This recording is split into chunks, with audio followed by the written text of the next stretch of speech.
canon, les canons de la beauté, canoniser, bon, on a le mot canon, ben on va s'apercevoir que parfois, dans des mots qui semblent être de la même famille, il y a deux racines différentes. Alors là, effectivement, il y en a une première, et dans le fond, avec une origine commune d'ailleurs, ces deux racines. La première est grecque, et c'est canonné, K-A-N-O-N-E, enfin en restitué, et qui correspond à un bâton, à un segment, à une règle. Et de ce mot règle, il faut retenir le mot loi. Donc on se retrouve évidemment dans les canons de la beauté, par exemple.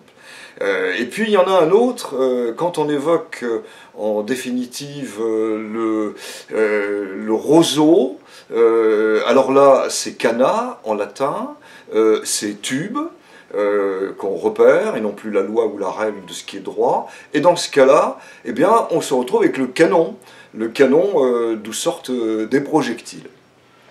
Alors ensuite, eh bien, on va les prendre une par une, hein. Commençons par la règle, canon.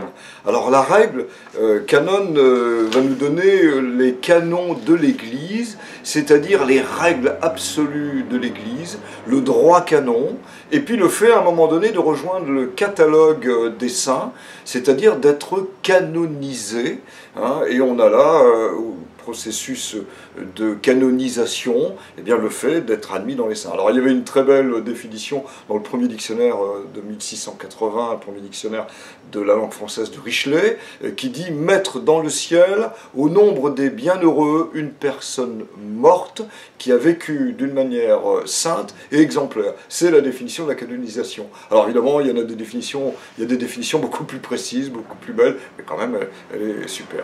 On revient maintenant, on quitte les règles du mot grec, canon, loi, etc.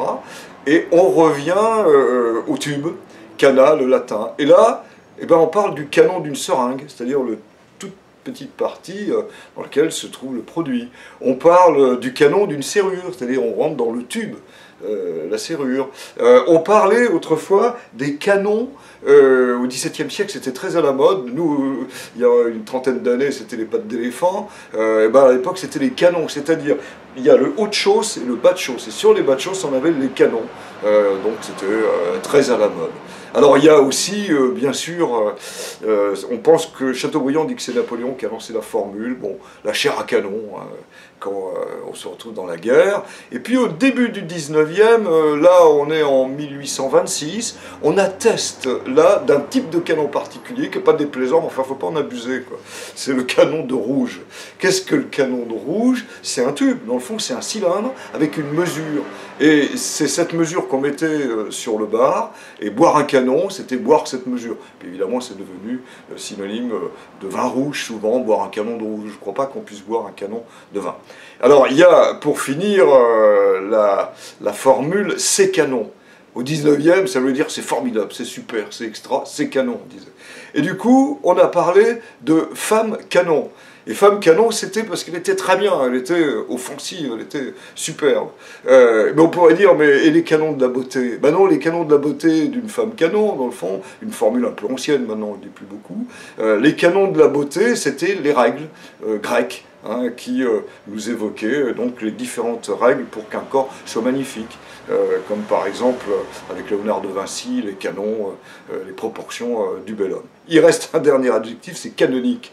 Alors, une femme d'un âge ou un homme d'un âge canonique, c'est une expression qui date d'assez loin, puisque c'est en 1783 qu'on a décidé que pour les servantes des prêtres, il fallait avoir l'âge canonique, les règles y correspondant, c'est-à-dire 40 ans. On considérait que c'était l'âge d'une femme mûre et donc apte à pouvoir aider un prêtre dans ses différentes tâches.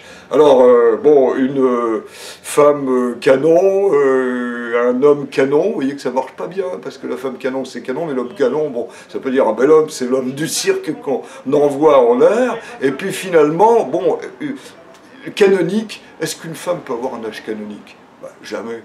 Jamais, une femme n'a jamais l'âge canonique, un homme peut avoir l'âge canonique. La preuve, Astérix, hein, avec Canonix.